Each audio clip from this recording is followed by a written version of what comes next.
Meus amados, que a graça e a paz de nosso Senhor e Salvador Jesus Cristo seja com todos vós. Estamos de volta com mais uma lição da nossa Escola Bíblica Dominical, as revistas da Casa Publicadora das Assembleias de Deus, quarto trimestre de 2020, com a temática Fragilidade Humana e a Soberania Divina, lições do sofrimento e da restauração de Jó.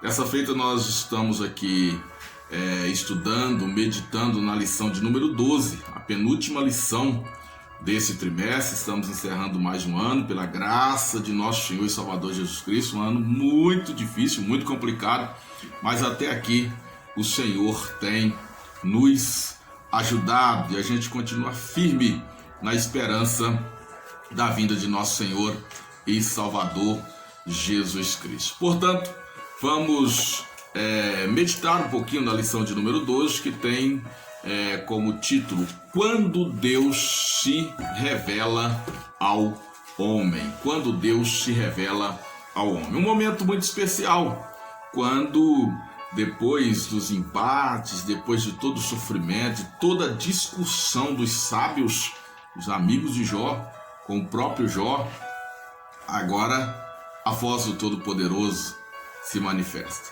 O maior desejo de Jó era este momento, e ele aconteceu. Nosso texto áudio está registrado no livro de Jó, no capítulo 40, versículo de número 6. Então o Senhor respondeu a Jó desde a tempestade. Outra tradução diz desde o redemoinho, né? Então, nossa verdade prática diz, mesmo transcendente e distinto de sua criação, Deus se revela ao homem mortal. Nós temos como objetivo, nesta 12ª lição do quarto trimestre de 2020, mostrar que Deus, ele se revelou ao homem para mostrar-lhe os seus propósitos. E a nossa leitura bíblica, que servirá como base desse texto, está pelo menos em 4 capítulos: Jó 38, Jó 39, Jó 40 e 41. Jó 38, versículos primeiros diz: Depois disto, o Senhor respondeu a Jó de um redemoinho e disse: Quem é este que escurece o conselho com palavras sem conhecimento? Agora cinges os teus lombos como homem e perguntar-te-ei, e tu responde-me: onde estavas tu quando eu fundei a terra? Faze-mo saber se tens inteligência. Sabes, agora o capítulo 39, sabes tu o tempo em que as cabras monteses têm os filhos? Ou consideraste as dores das cervas? Contarás os meses que cumprem os sábios o tempo do seu parto? Elas encurvam-se para terem seus filhos e lançam de si as suas dores. Seus filhos enrijam, crescem com o trigo, saem e nunca mais tornam para elas. Quem despediu o livre o jumento monteso? E quem soltou as prisões ao jumento bravo? Ao qual dei o ermo por casa e a terra salgada por moradas. Jó capítulo 40, versículo 15. Contempla agora o biemote que eu fiz contigo, que come erva como boi. Eis que a sua força está nos seus lombos, e o seu poder nos músculos do seu ventre. Quando quer, move a sua cauda como cedro, os nervos das suas coxas estão entretecidos. Os seus ossos são como tubos de bronze, a sua ossada é como barras de ferro. Podê-lo-iam, porventura, caçar à vista de seus olhos, ou com laços lhe furar o nariz? Agora Jó capítulo 41, versículo 1. Poderás pescar com anzol o Leviatã? Ou ligarás a sua língua com a corda? Podes pôr uma corda no seu nariz, ou com um espinho furarás a sua queixada? Porventura multiplicarás suas suplicações para contigo, ou brandamente te falará? Então esses textos, eles estão aí servindo como base para a nossa lição, e nós vamos entender que depois dos vários discursos dos amigos de Jó, e da contundente defesa do patriarca, Jó se defendeu de todos os discursos de seus 4 amigos, e Jó invoca a Deus, Jó invoca a presença de Deus, Jó quer falar com Deus. Jó está considerando seu sofrimento uma injustiça.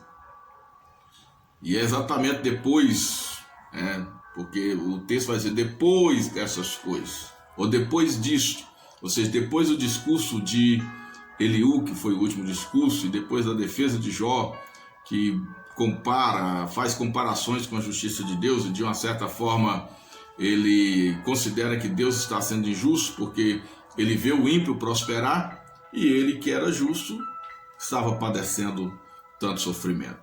E é nesse contexto que Deus ele quebra o seu silêncio e vai então se manifestar ao patriarca Jó. Os capítulos 38 a 41 de Jó, eles são considerados os Alpes desse ortodoxo livro poético. E aqui Deus traz a Jó respostas, não como Jó esperava, porque aqui Deus ele desce ao nível do homem, convoca esse homem Jó, esse patriarca, a cingir-se como homem. Ou seja, Deus já vai falar, cinge-te como homem, porque ele é homem e não é Deus. Então Jó só está entrando na presença de Deus por graça e misericórdia de Deus, porque Deus desce a ele. Deus se rebaixa ao nível do homem para permitir que o homem tenha um alento, tenha um conforto, que o homem ouça a sua voz, que o homem sinta a sua presença, que o homem mais uma vez desfrute de sua graça e sua misericórdia. Então, é como se nós podemos entender 2 coisas aqui. Primeiro, Deus está dizendo, ó, se levanta, você não é tão ruim, tão baixo, tão insignificante quanto outras criaturas que eu tenho. Mas também não é como eu sou, não é como Deus. Então, cinge-te, porque você é homem. Então, cinge-te da tua humanidade. Então Deus desce ao nível do homem, pega o homem, eleva ao seu nível e faz com que o homem ele compreenda, a sua transcendência, a sua grandeza, o seu poder. Jó ele é então desafiado aqui a compreender que o padrão de justiça divina não cabe na balança dos homens. Então, Deus é justo. E Deus não pode ser medido pelos padrões humanos, pois o ser de Deus, os atributos de Deus, eles estão para além da sabedoria e das habilidades humanas. Então, queridos, com base nesses 4 capítulos que fundamentam o texto dessa lição, que fundamentam o comentário dessa lição, nós vamos estudar sobre a revelação de um Deus pessoal, vamos estudar sobre a revelação de um Deus sábio, que é a própria sabedoria, e a revelação de um Deus poderoso e justo, que era o que Jó precisava compreender neste momento. Muito bem, aperte os cintos aí e vamos decolar em direção à revelação desse Deus, procurando compreender as aplicações teológicas que essa lição maravilhosa e importante, a lição de número 12, ela tem para nós nesta semana. Quando Deus se revela ao homem. O primeiro tópico da nossa lição, ele fala sobre a revelação de um Deus pessoal. Isso é muito interessante, a revelação de um Deus pessoal. E aí no tópico 1, ou seja, no ponto 1, ou no subtítulo de número 1, nós temos o Deus que tem voz. Nós sabemos que a voz é um dos elementos característicos de um ser ou de uma pessoa. A voz, como a digital, ela é única, ela é incomparável. Essa é a voz de fulano, essa é a voz de ciclano. Oh, mas pareceu a voz de fulano. Então, a gente sabe que a voz ela é um atributo da personalidade, ela é um elemento que nós temos que nos caracteriza. E aí nos 2 primeiros capítulos, Jó 38, Jó 39, ou seja, melhor dizendo, nos 2 primeiros capítulos do livro de Jó, Deus ele fala, mas Deus fala sobre Jó e Deus não fala com Jó. Deus dá testemunho de Jó, Deus fala a Satanás sobre Jó, enquanto Satanás está falando com Deus também sobre Jó, mas Deus não fala com Jó e Deus também não fala com os amigos de Jó. No entanto, agora a partir do capítulo 2 até o capítulo 38, nós vamos ver também muitas falas sobre Deus. Os amigos de Jó vão falar sobre Deus, mas não há a voz de Deus. Deus está em silêncio. Ele está presente, ele observa, ele ouve, mas ele nada diz. Deus não fala. E aí no capítulo de número 38, Deus ele quebra esse silêncio. Que maravilha! Deus vai quebrar o silêncio. Quando Deus quebra o silêncio é maravilhoso, porque não importa o que Deus fala, mas toda a palavra de Deus é vida. Aleluia. O escritor da Torá, Deuteronômio, vai dizer: nem só de pão viverá o homem, mas de toda a palavra que sai da boca de Deus. Toda palavra que sai da boca de Deus é vida. Por isso é maravilhoso quando Deus quebra o silêncio e Deus fala. E Deus vai falar com Jó. Temos aqui a manifestação de Deus registrada no capítulo 38, versículo 1 do livro de Jó. Depois disto, o Senhor respondeu a Jó de um redemoinho. Primeiro versículo do capítulo 38. Deus responde, Deus fala. Aqui Jó, ele pela primeira vez vai ouvir a voz do Deus que ele já havia ouvido alguém falar, mas nunca tinha ouvido a sua voz. Deus nunca tinha se manifestado pessoalmente a Jó. E um Deus pessoal tem uma voz dele, uma voz da sua pessoalidade ou da sua personalidade. Eu abro aqui um parênteses para dizer algo de Deus para você, e algo que eu falei no início dessa série de estudos. Nós nunca saímos da prova no mesmo lugar que entramos. Nunca saímos da prova do mesmo tamanho. A prova nos traz para mais perto de Deus, a prova nos eleva, a prova nos promove. Então a gente adquire robustez na prova. A gente aumenta a comunhão com Deus na prova. E a gente é promovido na prova. Jó agora está sendo elevado a um nível mais profundo de conhecimento de Deus, de comunhão com Deus. Ao ouvir agora a voz de Deus, Jó, ele nunca mais será o mesmo. É impossível alguém ouvir a voz de Deus e continuar sendo a mesma pessoa. Então, nesse primeiro ponto, nós vamos ver que uma das características da pessoalidade de Deus é a sua voz.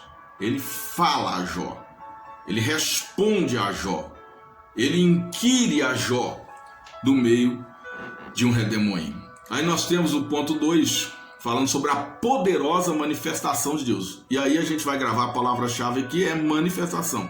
Manifestação de Deus. Como Deus se manifesta? Deus responde a Jó do meio de um redemoinho. Todos nós, ou a maioria de nós, conhecemos o fenômeno do redemoinho. Talvez as pessoas que moram em regiões frias no sul do país não conheçam, mas quem mora em regiões mais quentes vai conhecer algum tipo de redemoinho.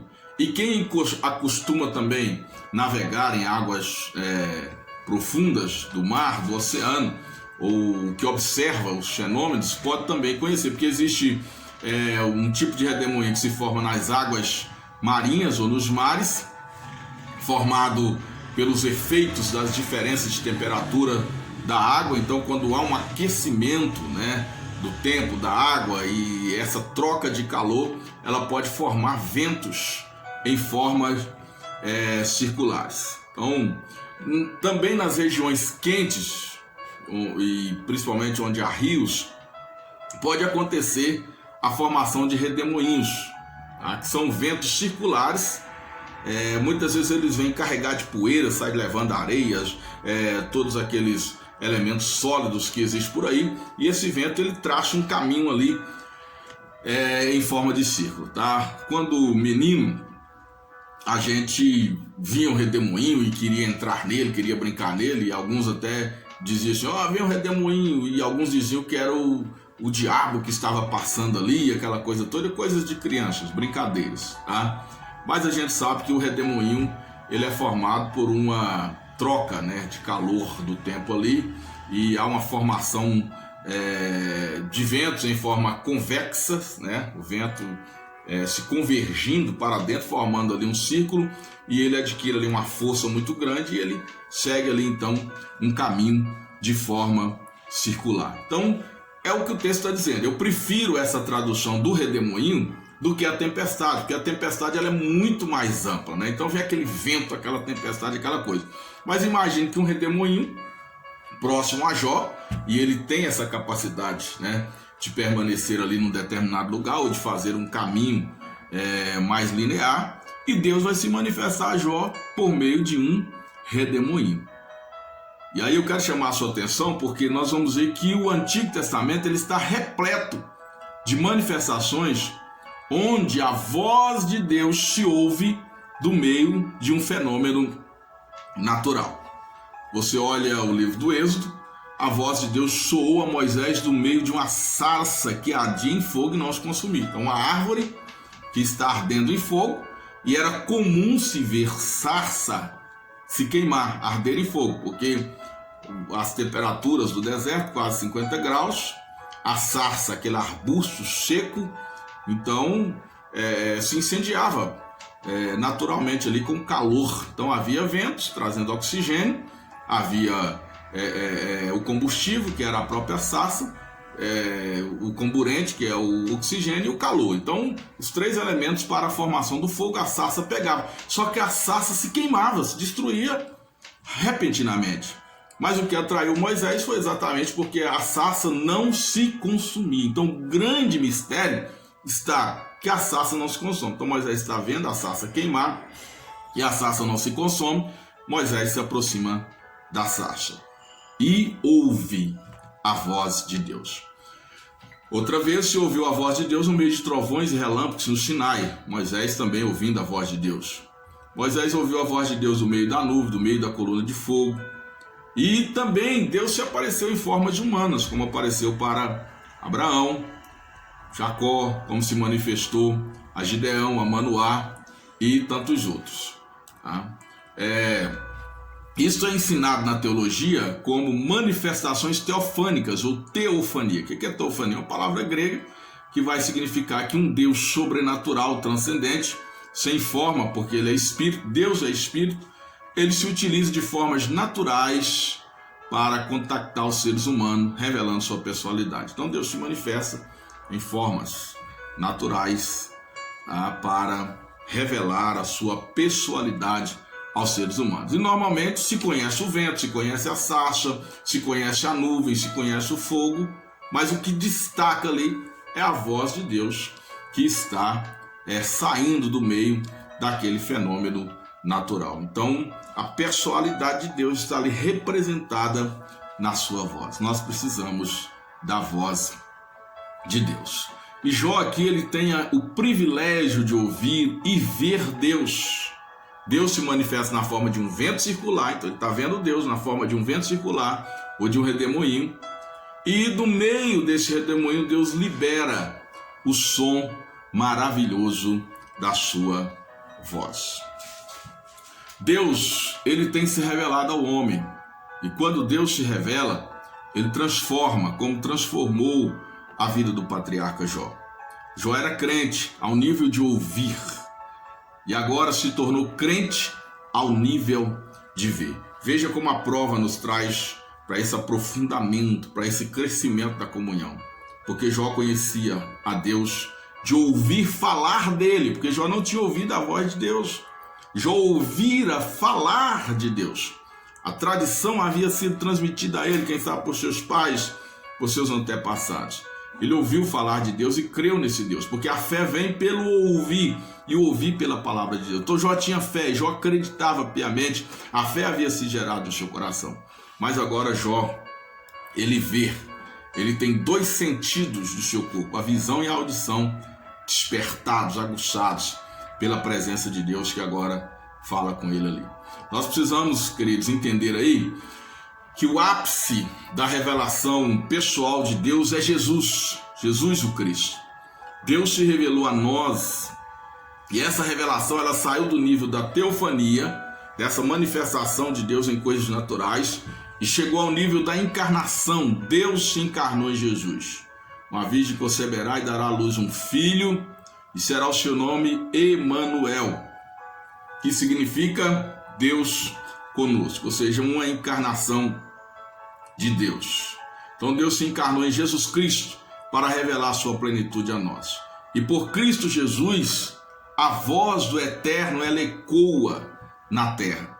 Nós lemos em Hebreus no capítulo 1, versículos 1 ao 3, diz: havendo Deus outrora falado muitas vezes, de muitas maneiras, aos pais pelos profetas, nestes últimos dias nos falou pelo Filho, a quem constituiu o herdeiro de todas as coisas, pelo qual também fez o universo.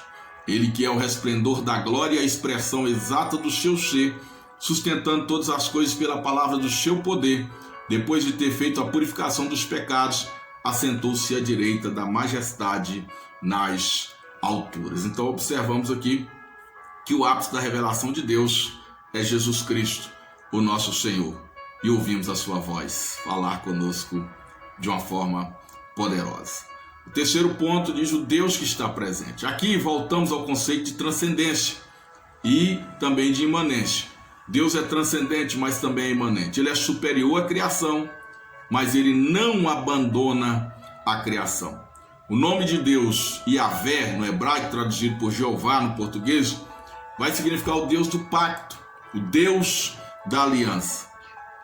E mesmo a despeito do quase desespero de Jó, diante do silêncio de Deus, sem saber por que estava sofrendo, uma vez que procurara praticar justiça durante toda a sua vida, Jó agora se sentia abandonado, achava que Deus estava tão distante, porém agora ele descobre que o Eterno estava todo o tempo bem perto, observando cada detalhe da provação, ouvindo cada palavra que ele e seus amigos proferiam e cuidando para que Jó tivesse um fim vitorioso.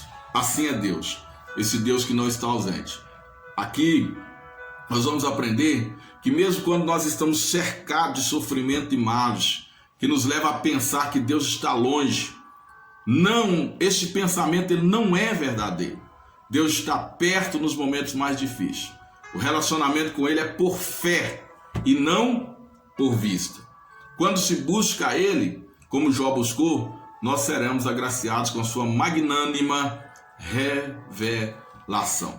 Deus é um Deus que está perto dos seus. Em Hebreus, no capítulo 11, versículo 6, nós encontramos o escritor sagrado registrando: de fato, sem fé é impossível agradar a Deus, porquanto é necessário que aquele que se aproxima de Deus creia que Ele existe e que se torna galardoador dos que o buscam. Olha, é o desejo de Deus estar presente. Por isso que Ele é o Deus do pacto, por isso que Ele é o Deus da aliança. Ele quer essa aliança com os homens. Ele disse para Abraão, no capítulo 17, eu sou o Senhor Todo-Poderoso. Olha, é o Shaddai, falando de transcendência. Eu sou o Senhor Todo-Poderoso, eu estou acima de todas as coisas. Mas aí depois ele fala da sua imanência, fala, anda na minha presença e ser perfeito. Então, mesmo sendo todo-poderoso, ele nos dá esse direito, essa graça de poder ter comunhão com ele e de andar em sua presença. Isso é glorioso, isso é maravilhoso. Deus deseja revelar a sua presença e Deus deseja que andemos na sua presença. Bem, no tópico 2, nós temos aqui a revelação de um Deus sábio. Aí nós vamos passar para um segundo momento, onde nós vamos observar como que Deus ele revela o seu poder, a sua transcendência, a sua grandeza, e faz aqui uma comparação com o patriarca Jó, mostrando a pequenez do homem diante da grandeza de Deus. Então, no ponto 1 nós temos na mecânica celeste. Aqui Deus ele vai desafiar Jó, uma vez que Jó se considerava sábio, como todos os outros seus conselheiros, e Deus desafia Jó a explicar o simples funcionamento do universo. as leis que regem o universo, harmonizando os fenômenos da natureza, consiste na revelação de um sábio arquiteto. Deus controla tudo com muita sabedoria. Deus então ele vai desafiar Jó a pensar nos fundamentos da terra, no seu diâmetro, na sua massa, pois nós sabemos que o equilíbrio dessas medidas são perfeitamente calculadas para manter a terra suspensa no espaço e permitir as condições de vida no nosso planeta. E aí Deus desafia Jó a imaginar a organização celeste, representadas aqui pelas estrelas e também pelos seres celestiais, os anjos chamados aqui de filhos de Deus. Deus desafia Jó a pensar nos limites do mar, que também são invocados, pois não se pode compreender o porquê do mar não se irromper sobre a terra, não ultrapassar suas margens. E Deus pergunta: quem foi que impôs esse limite, essas margens para o mar? O mar tem tanta força. Nós sabemos que quando acontece um tsunami, o mar irrompe os seus limites. Mas fora disso, as ondas podem vir com toda a força, mas ao chegar à praia elas vão se quebrar. Então, em circunstâncias normais, o mar está ali limitado. E quando acontece um acidente geográfico, aí a gente vai enxergar, a gente vai conceber a força do mar, o poder do mar, que está contida ali naturalmente por alguém que controla, que domina o universo. Esse alguém que é o Senhor Todo-Poderoso. No capítulo de número 38, Deus ainda faz menção do diâmetro da terra, do fenômeno da luz e das trevas, do vento, das chuvas, das descargas elétricas entre nuvens, ou seja, os trovões e os relâmpagos, do orvalho, das geleiras, das constelações estreladas, mostrando ali algumas constelações, como o Órion, os 7 estrelas, e Deus fala também da formação das nuvens. E Deus vai perguntar a Jó se ele seria como ele, seria como Deus. Jó, você é como eu, você é como Deus, eterno. Você nasceu há quantos milhões de anos? Você estava lá quando todas essas coisas foram criadas e todas essas leis naturais elas foram estabelecidas. Você consegue, Jó, explicar como tudo isso se formou? Por que, queridos, que Deus faz isso? Jó ele precisava entender que Deus é infinitamente maior que tudo e que todos. Portanto, sendo maior que tudo e que todos, Deus também é justo em todos os seus desígnios. Não há em Deus injustiça. Deus é justo. A partir do capítulo de número 39, ou seja, do versículo de número 39 do capítulo 38 de Jó, Deus ele pergunta a Jó se ele pode pelo menos entender como Deus sustenta os seres criados. Cada animal com seu tipo de alimentação, com sua forma de reprodução, eles vão revelar a ação de um design inteligente, a mão de um Criador poderoso que criou e sustenta todas as coisas. Eu ouvi certa vez um professor de física, professor universitário, ele dizendo que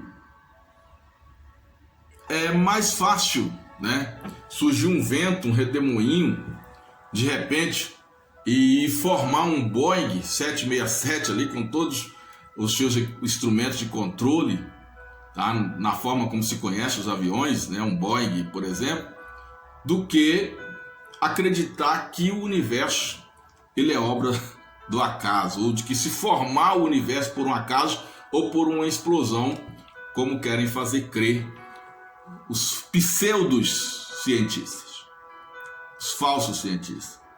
E esse físico, ele então diz: há uma mão poderosa, o universo é um design inteligente, há um sábio arquiteto, criador desse universo, a forma inteligente, organizada com suas leis, como é o próprio universo.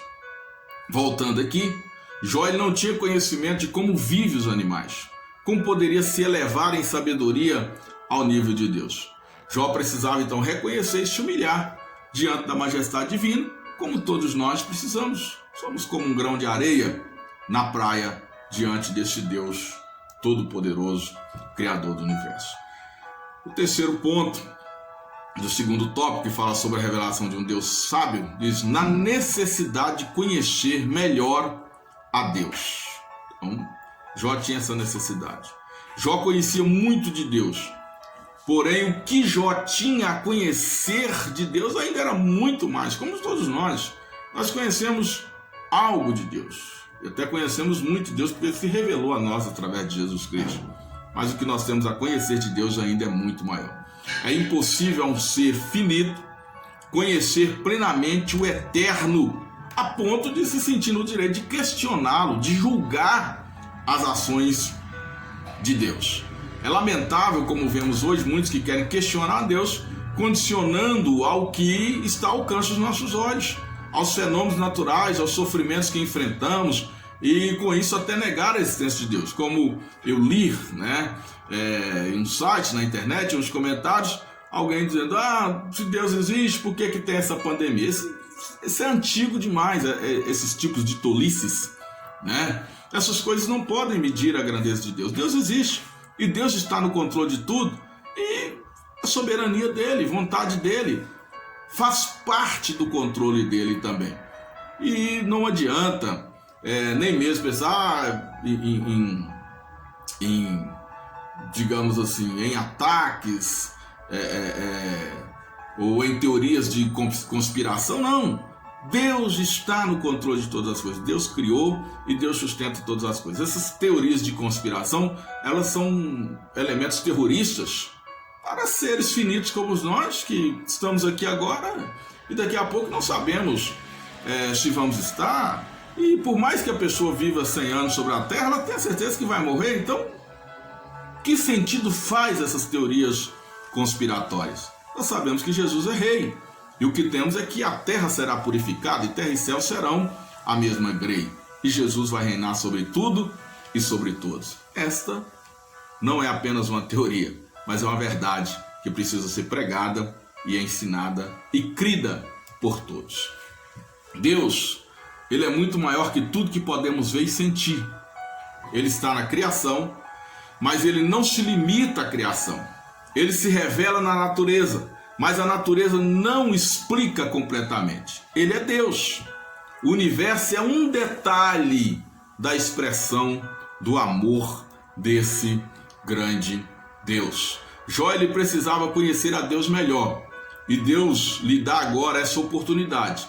Deus é tão imenso que Oséias, o profeta Oséias, vai escrever que devemos continuamente conhecer o Senhor.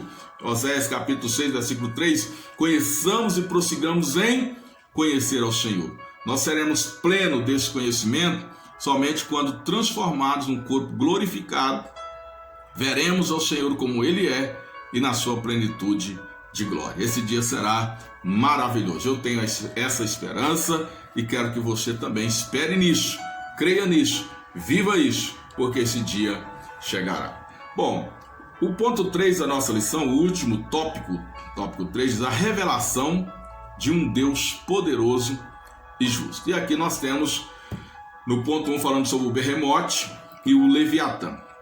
Aqui estão os dois animais enigmáticos do livro de Jó. São alvos aqui de muitos debates, de muitas explicações. E no capítulo 40 Deus fala no capítulo 39, melhor, Deus vai falar do Berremote, tá? Em algumas traduções comparados com o hipopótamo. E a palavra originária para Berremote é na maioria das vezes traduzida por quadrúpede ou besta.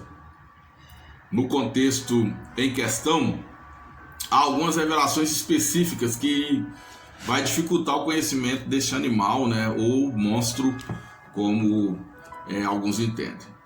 Ponto, no 1 aqui ele vai dizer que come erva como boi. Então, o Berremote come erva como boi. 2. Possui grande força nos seus lombos e o seu poder está na musculatura do seu ventre.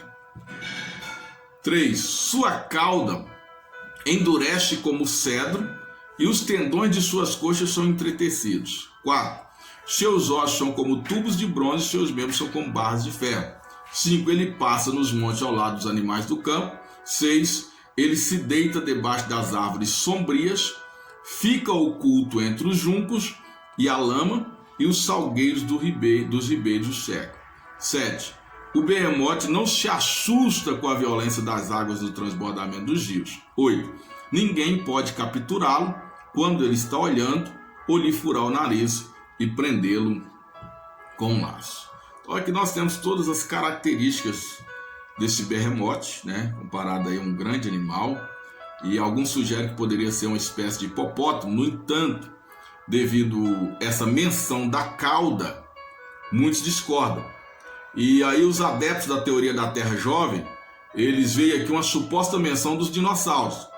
E aí talvez Behemoth e Leviatã. Behemoth fosse um dinossauro, né, uma espécie de dinossauro da Terra, né, porque você tem menção dele ali na lama, no meio do junco, no meio da água ali, mas que ele não seria totalmente um animal aquático. Outra teoria de que, como os deuses das nações eram representados muitas vezes por figuras de bestas e monstros com várias cabeças e chifres, demonstrando poderio, aqui de forma poética Deus revela no livro de Jó como sendo aquele que cria e domina todas as coisas, e que os deuses das nações são inúteis diante da grandeza do seu poder. Então nós temos aí um animal, né, muito forte, muito grande. Alguns sugerem que seria um dinossauro ou um tipo de hipopótamo daquela época. E temos também essa sugestão dessa linguagem poética revelando aí esses deuses da guerra, como as nações, os povos mais antigos, eles costumavam pintar os seus deuses. E quanto mais horríveis, quanto mais cabeça, quanto mais chifre, quanto mais dentes fortes e musculatura forte, esses animais representando esses deuses, eles seriam mais temidos. E Deus então mostra um animal feio, horrível, muito forte, mas diz: você não consegue nada com esse animal, não pode dominá-lo, mas fui eu que criei, eu comando, eu domino todas as coisas. A outra criatura enigmática é o Leviatã, e esse aqui tem sido alvo de muitos estudos. As faculdades, né, trazem sempre a figura do Leviatã, principalmente a sociologia, a filosofia, o direito, e ele aqui é apresentado como um monstro marinho e é traduzido em algumas versões por crocodilo. O Leviatã, ele aparece nos textos bíblicos em várias situações com significado diferente. Então o Antigo Testamento está cheio de leviatãs, podemos dizer assim. O Senhor apresentando, ou seja, uma palavra hebraica que é traduzida aqui por Leviatã, ela aparece em vários outros contextos dentro do livro sagrado. O Salmo 104, versículo 26, vai dizer, menciona, melhor, o Leviatã como um animal habitante dos mares. E o que dá a entender que é literalmente um monstro marinho. Então parece, ou é um animal, né, ou foi um animal existente nos mares, e que Deus usa aqui como uma figura para representar várias situações e várias coisas. E aqui no livro de Jó ele pode ter esse sentido literal e pode ter também o sentido figurado. Vamos ver aqui as características do Leviatã, algumas considerações que são feitas aqui nesse texto. Primeiro, ele é imbatível pelo homem. Segundo, o homem é vencido somente em vê-lo. Isso deve refletir a monstruosidade e o medo que essa criatura causaria ali nos seres humanos. Terceiro, ninguém pode despertá-lo. E aqui Deus faz uma observação: se não podes despertar o Leviatã, se você não pode com ele, como pode se erguer diante daquele que o criou? Veja que Deus já chama a atenção de Jó. Você não pode com o Leviatã, você não pode despertá-lo, como você pode diante de mim? Deus está fazendo uma comparação do seu poder, da sua grandeza, com o Leviatã, que é criado por ele, que é muito inferior a ele. E Jó queria agora se levantar diante de Deus, se erguer e questionar Deus, sendo que ele não podia questionar um animal marinho como o Leviatã. O texto continua dizendo, né, vamos pensar, seria o Leviatã um dinossauro marinho? Alguns acham que sim. O texto continua dizendo, sua força é muito grande, sua compostura é muito elegante, sua couraça é dobrada, ou seja, ela é impenetrável. A espada batia na couraça do Leviatã e voltava. Inclusive, e aí tem uma diferença do crocodilo, porque o crocodilo tem uma coraça muito forte, né, por cima, nas costas, mas por baixo ela é penetrável. E o Leviatã é diferente. Não se podia penetrar a espada na couraça que o Leviatã tinha. Ele é impenetrável. Então, arcos, flechas, todas as armas que haviam naquele tempo era insuficiente para deter o Leviatã. A oitava característica é que ele tem dentes aterrorizantes. O texto diz que os seus dentes eram aterrorizantes. A nona é que ele é muito escamoso e as escamas são tão organizadas, elas se encaixam tão perfeitamente uma na outra, são tão justas que não passa ar, não passa vento entre uma e outra.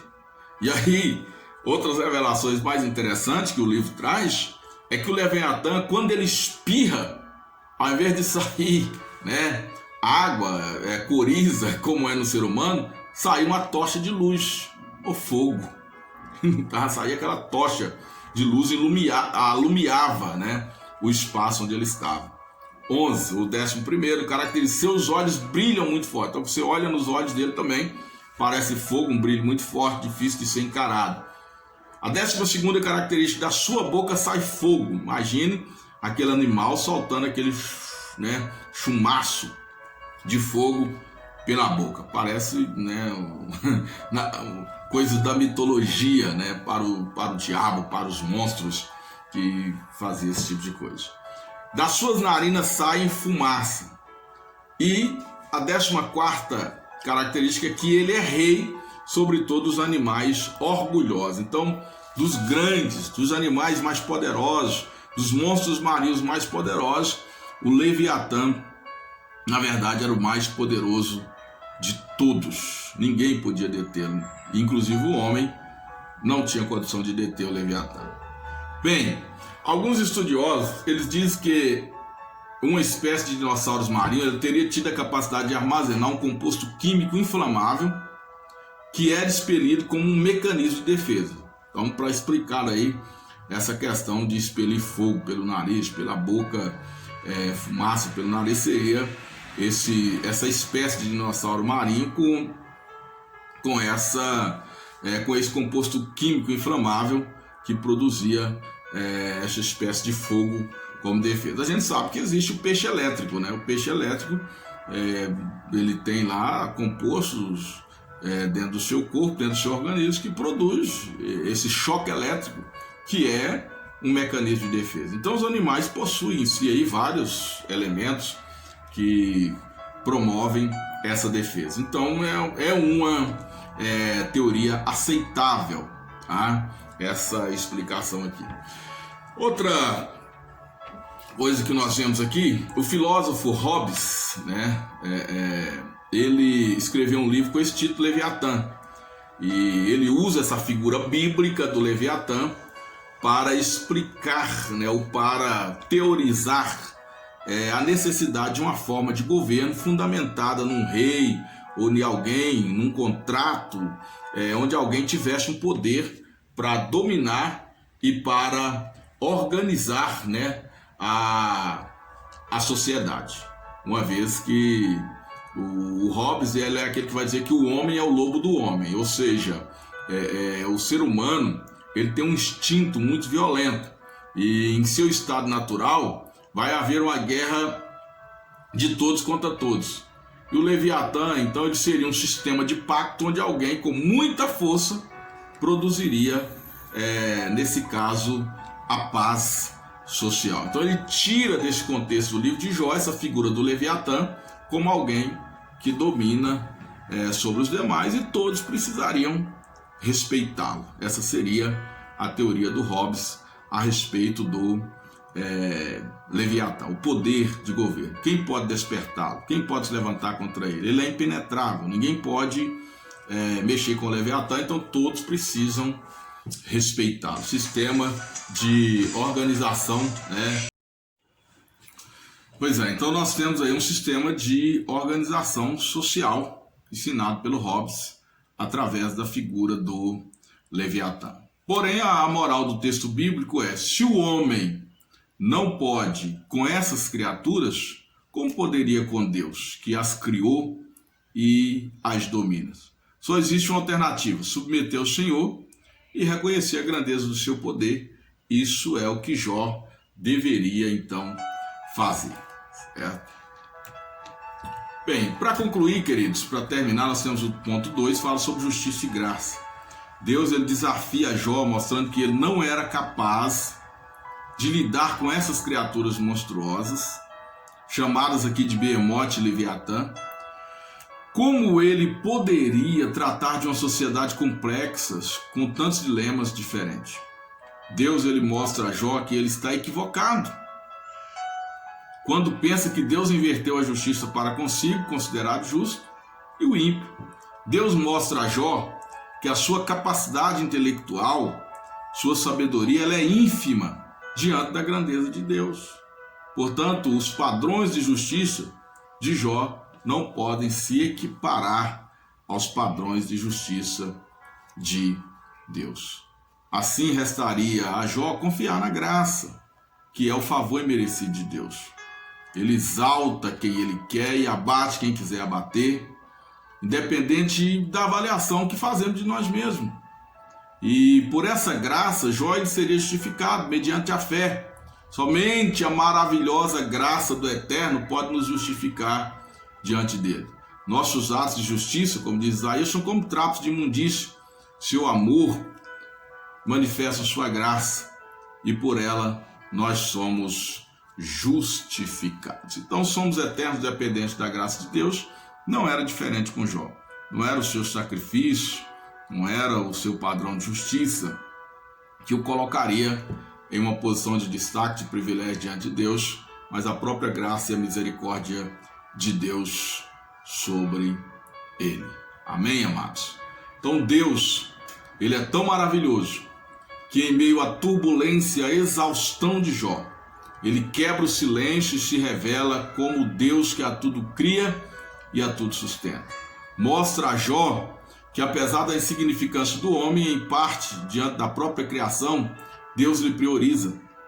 Deus se revela a Jó não para incriminá-lo, mas para dizer: pronto, estou aqui, estive em silêncio, mas chegou o momento de me revelar, de fazer ouvir a minha voz, de colocar um ponto final nesta prova e dizer que a história, Jó, não termina aqui e que o fim será melhor do que o começo.